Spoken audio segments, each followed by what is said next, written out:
Hello students, ഇന്ന് ഇപ്പോൾ ഞാൻ എടുക്കാൻ പോകുന്ന ടോപ്പിക്ക് ക്യാരക്ടർ സെറ്റാണ്. അപ്പോൾ നമ്മൾ സി കോഡ് ക്രിയേറ്റ് ചെയ്യാൻ തുടങ്ങുകയാണ് ഇവിടെ മുതൽ. നമ്മളൊരു സാധാരണ ലാംഗ്വേജ് പഠിക്കുന്നത് എങ്ങനെയാണോ അതുപോലെയാണ് നമ്മൾ പ്രോഗ്രാമിംഗ് ലാംഗ്വേജ് പഠിക്കുന്നത്. ഫോർ എക്സാമ്പിൾ, നമ്മളൊരു ഇംഗ്ലീഷ് ലാംഗ്വേജ് എങ്ങനെയാണ് പഠിക്കുന്നത്? ആദ്യം ആ ഇംഗ്ലീഷ് ലാംഗ്വേജിൽ ഉള്ള ആൽഫബറ്റ്സ് ആണ് ആദ്യം പഠിക്കുന്നത്, ആണല്ലോ. അതിനുശേഷം ആൽഫബറ്റ്സ് പഠിച്ചു കഴിഞ്ഞിട്ട് കുറച്ചുകൂടെ മുമ്പോട്ട് പോയി നമ്മൾ വേർഡ്സ് പഠിക്കും, അല്ലേ? അതിനുശേഷം നമ്മൾ സെൻറ്റൻസ് മേക്ക് ചെയ്യാൻ പഠിക്കും. അതുപോലെയാണ് പ്രോഗ്രാമിംഗ് ലാംഗ്വേജിലും. ഓക്കെ, നമ്മുടെ റിയൽ വേൾഡിൽ ആൽഫബറ്റ്സും വേർഡ്സും പഠിച്ചു കഴിഞ്ഞ് കഴിഞ്ഞാൽ നമുക്ക് സെൻറ്റൻസ് എന്ത് ചെയ്യാൻ പറ്റും? ക്രിയേറ്റ് ചെയ്യാൻ പറ്റും. അപ്പോൾ അവിടെ ഹ്യൂമൻ ടു ഹ്യൂമൻ ഇൻട്രാക്ഷൻ നടക്കുമ്പോൾ, കമ്മ്യൂണിക്കേഷൻ നടക്കുമ്പോൾ നമുക്ക് സെൻറ്റൻസ് ബിൽഡപ്പ് ചെയ്ത് പറയാനും എഴുതാനും നമുക്ക് പറ്റും. ബട്ട് ഇവിടെ ഹ്യൂമൻ ടു മെഷീൻ ഇൻട്രാക്ഷൻ ആണ് ഇവിടെ സംഭവിക്കുന്നത്. അപ്പോൾ അവിടെ എന്താണ്? നമുക്കൊരിക്കലും മെഷീനോട് എന്ത് ചെയ്യാൻ പറ്റില്ല? പറയാൻ പറ്റില്ല. അപ്പോൾ നമ്മൾ എന്ത് ചെയ്യും? നമുക്ക് പറയാനുള്ളതെല്ലാം എഴുതി ആണ് മെഷീനിന് കൊടുക്കുന്നത്. അപ്പോൾ എഴുതുന്ന ഫോം എന്ന് പറയുന്ന ഒരു കോഡാണ്, അല്ലേ?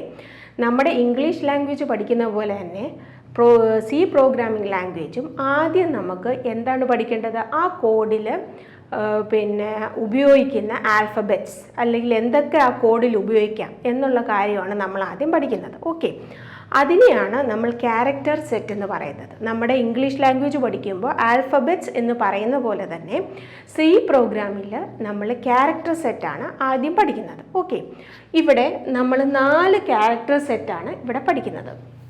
Letters, digits, special characters and white space.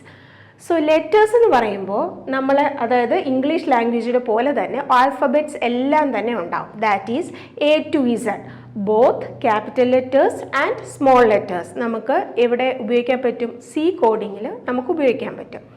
Next എന്ന് പറയുന്നത് ഡിജിറ്റ്സ് ആണ്. അതായത് നമ്മൾ ഡിജിറ്റ്സ് ആയ 0 through 9 ആ 10 നമ്പേഴ്സും അതിൻ്റെ കോമ്പിനേഷൻ നമ്പേഴ്സും നമുക്ക് എവിടെ ഉപയോഗിക്കാൻ പറ്റും? സി കോഡിങ്ങിൽ നമുക്ക് ഉപയോഗിക്കാൻ പറ്റും.